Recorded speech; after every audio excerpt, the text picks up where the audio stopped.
Welcome to Think Tank, the podcast. I'm Steve Adubato. We're coming to you from the beautiful East May Media Studios. Joining me on the air is Nicole Swenarton, the senior producer of Think Tank, the broadcast seen on a whole range of public television stations. How are we doing today? Pretty good. How about you? I'm doing great. Who do we have on Think Tank, the podcast today? We have Chris Cuomo, who's the anchor of CNN's Cuomo Primetime. Yeah, and that was a very important conversation we had at the end of 2019 over at the Tisch WNET studios in New York. And Chris Cuomo talked about a range of issues. And before we get into Chris, let's thank our funders of Think Tank, the podcast, to RWJ Barnabas Health, to the New Jersey Sharing Network, to New Jersey Resources and Gibbons, and let folks know where they can listen to Think Tank, the podcast. Sure. So to hear more Think Tank podcasts, you can subscribe on Apple Podcasts or Google Play, or visit our website at steveadubato.org. That's ADUBATO. You can also follow us on Twitter at Steve Adubato and on Facebook at Steve Adubato PhD to see more great content. Thank you, Nicole. As we listen to Chris Cuomo, here are some of the things that we talked about. Number one, President Trump. Shocking. So I also asked, in this particular episode of Think Tank, the podcast, I asked Chris Cuomo how he could every night at 9 o'clock, and before him, Anderson Cooper, and after him, Don Lemon. How could they talk about Donald Trump 24/7? Do you get tired of it? Do you think we are tired of it? What is being missed in terms of issues and substantive things that matter when you talk about Donald Trump all the time?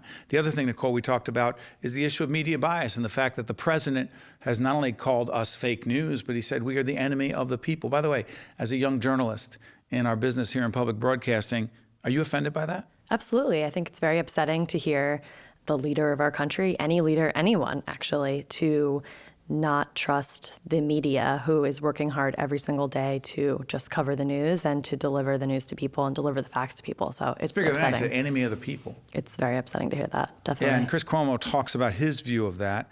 Chris also, and by the way, this is the fourth time I think Chris has joined us on our programming. Chris Cuomo, who, by the way, you can check him out every night on CNN at 9. He talked about the impact that this has had on him personally. He's been pulled into this. He had Rudy Giuliani on, a very historic and significant interview in which he and Giuliani went at it. And while Chris talks about maintaining his composure, he has a temper. Trust me, we're personal friends. I know he has one, but not on the air. And Rudy Giuliani went at him personally, attacked him, talked about his family, talked about the fact that Chris was a less than honest person. And Chris Cuomo talked about in our interview that you're about to hear on Think Tank, the podcast, how difficult it was to keep his composure, but his responsibility to keep his composure. And Nicole, let me ask you, we've been doing programming for a while. You're the senior producer of Think Tank, the broadcast. Is there any place in your view for those of us who are on air, whether it's CNN or public broadcasting or whatever, to ever show our emotions?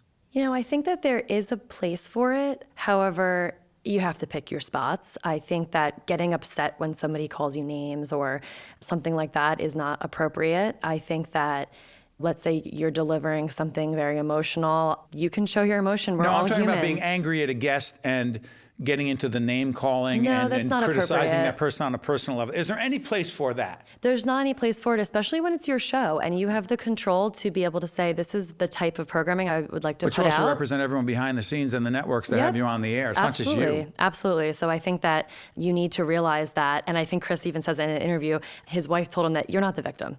There are a lot of other people here who are being affected a lot harder than you are. And you need to have the responsibility to handle yourself in a mature way. And if it's going up, then, going above, then that's the way to do it. And so on Think Tank, the podcast with Chris Cuomo from Cuomo Primetime at 9 o'clock every night on CNN, he talks about media bias. He talks about the president. He talks about, as I raised the question of Trump fatigue, he also talked about where we are, as a country. Let me just say this, and I want to disclose this. I've told Chris, and I've said this many times on the air, that the most significant interview I've ever done in my 30 years of broadcasting, you haven't actually been on the earth for 30 years?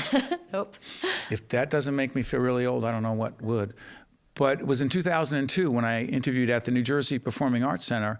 I interviewed the late, great, in my view, Governor Mario Cuomo, Chris's dad. Remember, Chris's brother is, in fact, the governor of New York. I also did a pilot with Maria Cuomo back in 1987. We did a pilot broadcast, and the reason you don't know about it is because it wasn't very good, not because of Maria, because of me. But Chris and I go back, our families are connected, but the most significant interview I ever did was with Mario Cuomo, and we talked a lot about citizenship We talked a lot about democracy. We talked about civility. And it's so interesting this many years later to see and listen to Chris Cuomo be in a very different situation with a very different kind of president. I know all this is way before your time, but that makes it more interesting, doesn't it? It does. And it's interesting to see how Chris, as a part of the media, is handling certain things compared to the rest of his family as really a part of politics. It's just interesting to see how everybody is affected by it in different ways. And I have a feeling that because his family has been so ingrained in this for so long, he's seeing it in a unique way. Yeah, it is not personal, even though some people take it personally and attack people personally. That's not who we are at Think Tank, the podcast, or on Think Tank, the broadcast, or any one of our programs, State of Affairs or One-on-One. It's not who we are. I'm bored by it, and it's also dangerous. And I want to thank our funders who allow us to do what we do and have civil discourse all the time. RWJ Barnabas Health, the New Jersey Sharing Network, New Jersey Resources, Gibbons, and a whole range of others. Check out our programming on steveadubato.org. Right away, you're going to listen to a quick public service announcement, and then we go to the Tisch WNET studio as we listen to our good friend, the very thoughtful Chris Cuomo of CNN. Check it out on Think Tank, the podcast. You may not have heard of TAVR. Raj and Sandhya have. It's the minimally invasive alternative to open heart valve replacement. RWJ Barnabas Health is New Jersey's leading TAVR provider, and we continue to perfect it. Patients are often back to their lives in just a few days. Innovative valve replacement surgery, because you can't be replaced. RWJ Barnabas Health. Let's be healthy together. Welcome One-on-One. I'm Steve Adubato from the Tisch WNET studio. Once again, you saw him in the open we have. He's here right now. It's Chris Cuomo, anchor of CNN's Cuomo Prime Time every night, 9 p.m. Good to see you, buddy. Good to see you, doctor. Good to see you, buddy. You know, I'd love to have you on where we can talk about fun things, Italian life growing up in a family. Me too. Yeah, we can't, though. We're doing this, we're taping, you'll see it on the screen, December the 4th. Put things in perspective. You were talking about Tonight Show. Look at Tonight Show and moving forward. For the next 3 to 6 months, are we going to be talking about the same thing? 3 to 6 months? I don't think so, because the Democrats seem to be in a hurry. I think it's one of the biggest points of vulnerability for them in this process is the speed, what they explain as the alacrity. But just because you use a big word doesn't change the idea. Why so fast? Their better argument is that they are being stymied, that, well, you won't give us, you won't produce, and the litigation is really a distraction, and we don't need it. So that's why we're just doing this at the pace at which we find, not rushing. The argument that they're rushing suggests what? Well, maybe the truth, which is they're making a political calculation, which is not wrong. This is a political process, but they want to get this done quickly enough. Impeachment is a political process. It is inherently, by definition, and with all expectations, political. To even compare it, well, you know, in a court of law, Steve, we would... But the founders knew that it was different. That's why they didn't list homicide, kidnapping, and burglary as what they wanted to investigate. But they listed bribery, right, and treason and other high crimes and misdemeanors, but they did so in clear historical context to an impeachment that they were watching at the time when they were in the convention and doing the thinking around this, which is, of course, a very protracted process. And they were mirroring what was happening in the state of reflection, which was the UK. And what they were trying to do was capture the same kind of perfidy, the faithlessness, the breach, the abuse of power that they saw being tried in England. That's what they wanted to catch. You're abusing your job, you're doing it for your own interests, and you're involving foreign powers. That makes it the worst. Chris, let me ask you this. You and I have talked offline a fair amount, and I let you know what I'm thinking as I'm watching you. And I'm always amazed that you're able to, it seems like you're tweeting while you're doing the show, but you're not. It's during the breaks. Yeah, depends. But here's the thing. No, yeah, here's during the the breaks. I often do wonder this. For you, personally and professionally, is there a part of you that says, I'm getting tired of doing this? I'm tired of doing it, no. Of Trump? No. I think no part of you? No, I think it's really important, only because you're coming at it the wrong way for me individually. I'm not tired of it. There's zero quit in me. I think the opportunity is so precious. That's what Let's Get After It is all about. The responsibility. I'm 100%. I mean, this period in history is going to be what's remembered in my professional life. How did Chris Cuomo, all of us, but in your case, Chris Cuomo handled this time in history. Yeah. Did he step up? Yeah, how will you be remembered? And I'm not saying something about some vain legacy. We all have a but responsibility. This matters this time. What did you do? Now, is it way more punishing than I ever anticipated? And do I sometimes wonder if it is worth it? On a personal level. Yes. You've been attacked personally. 100%. You've become part of the story. Are those times with your children, your family, do you say, hey, wait a minute? More than I've ever dealt with in my life, more than I've ever anticipated, more than I would have ever imagined, and more than I can rationalize. This president, now, anybody who watches my show, I take great pains to be fair on my show, to have his side represented, to have their arguments exposed, test them one way or the other, do so with decency. It is not always easy. This president has been personally mean to me and my family. He retweeted one of his foot soldiers taking a shot at my mother not too long ago. That's who he is. That's who he's always been. There is no change in this president from the man I've known most of my adult life. He has been mean to me. He has put my family at risk, and he knows it. But that's not who he was when you were growing up, knowing him as a kid. 100% is who he was.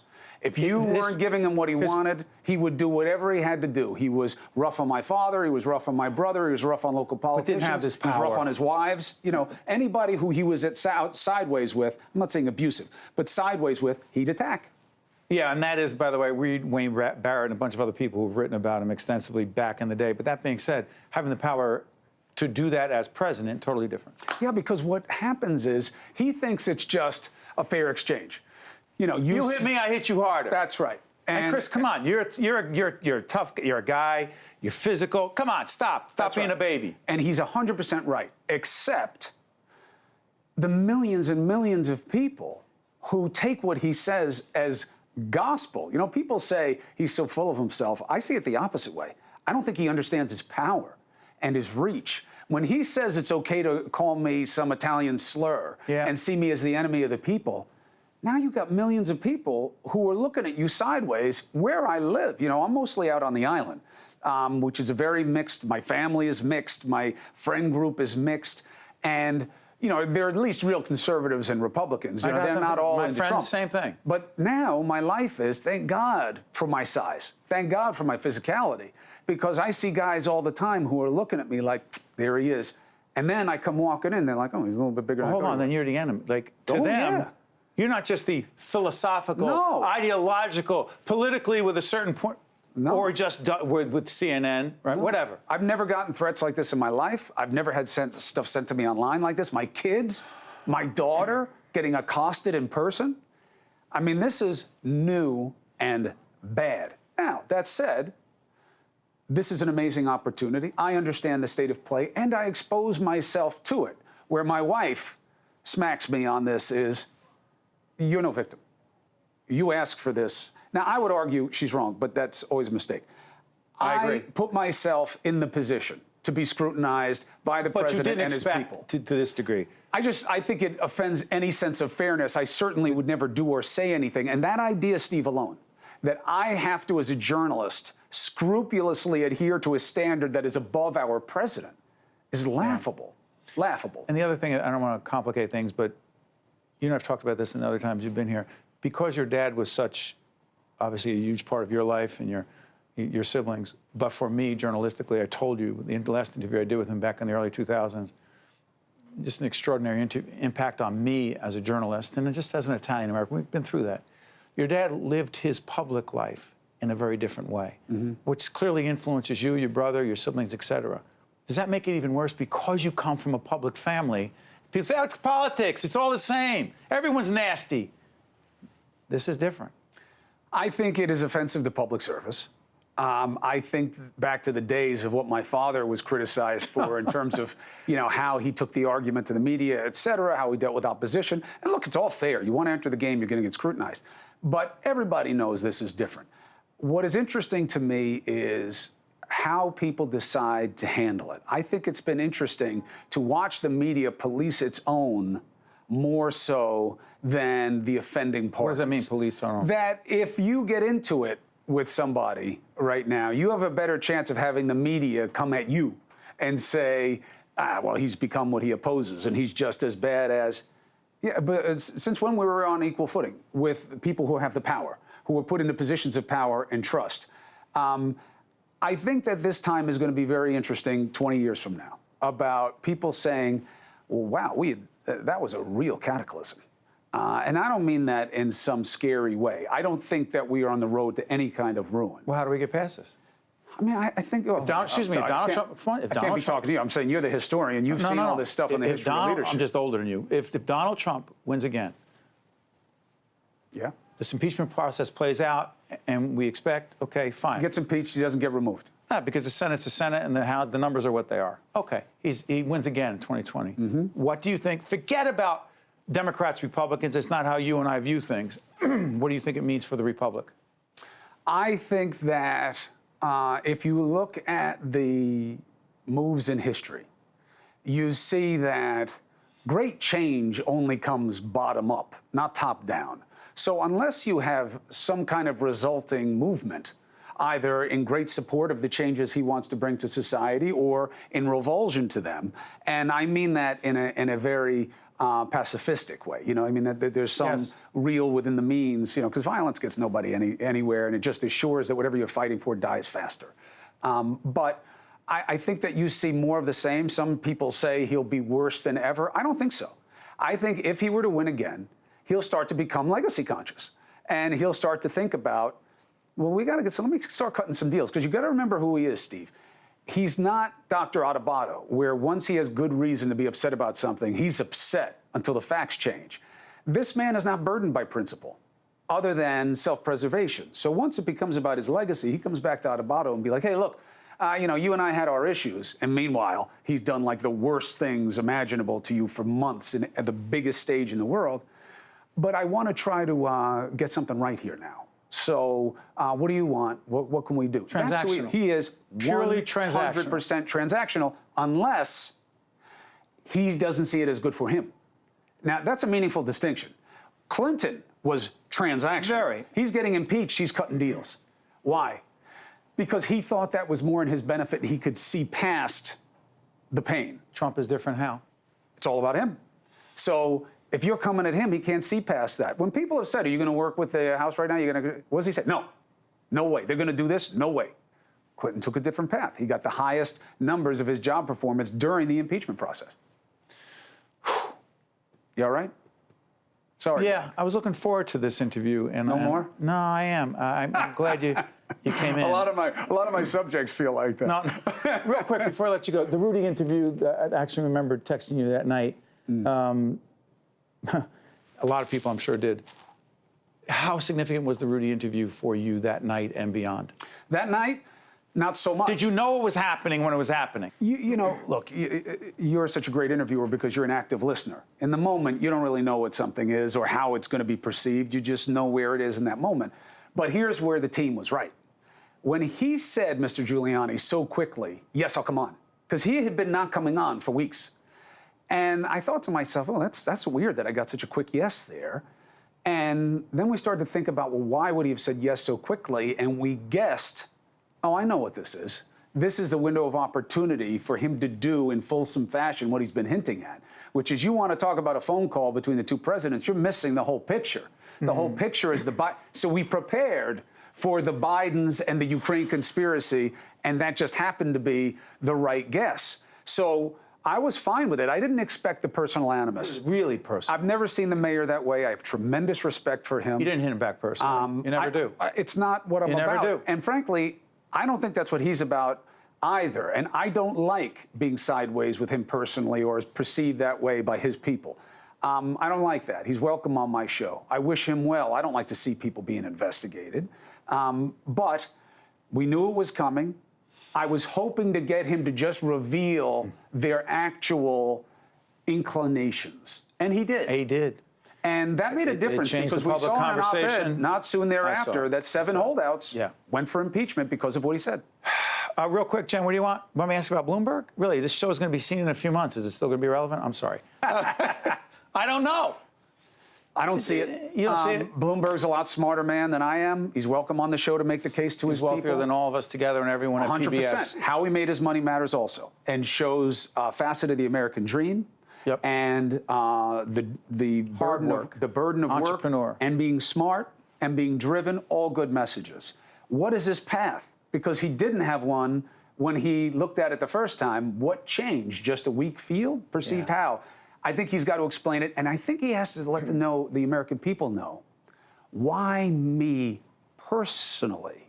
You got to win that who do you want a beer contest, or you don't win any contest. True. Hey, Chris would be fun to have a beer with. Tequila. Just don't work out with him. Tequila's my thing. The tequila's your thing? Only. You work out I'm not even talking about your ridiculous workout routine. I bang my head against the wall. Does that count as exercise? Yeah, okay. Chris Cuomo, every night, CNN, 9 o'clock, check him out, and thank you for joining us again, my friend. Doctor, always a pleasure. I love you. You guys, same here. Steve Adubato, Chris Cuomo, check us out right after this.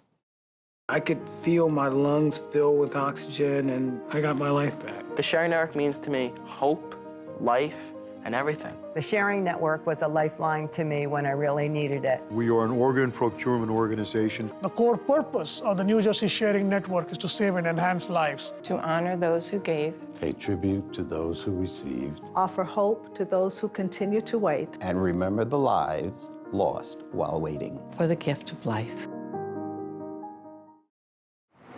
One-on-One with Steve Adubato has been a production of the Caucus Educational Corporation. This special edition of One-on-One with Steve Adubato is brought to you from the Tisch WNET studios at Lincoln Center. Funding has been provided by RWJ Barnabas Health, New Jersey Sharing Network, New Jersey Resources, the law firm of Gibbons PC, United Airlines, MD Advantage Insurance Company, Guarini Institute for Government and Leadership at St. Peter's University, and by Kessler Foundation. Promotional support provided by Tap Into TV, and by Jaffe Communications. Transportation provided by Airbrook Limousine, serving the metropolitan New York, New Jersey area.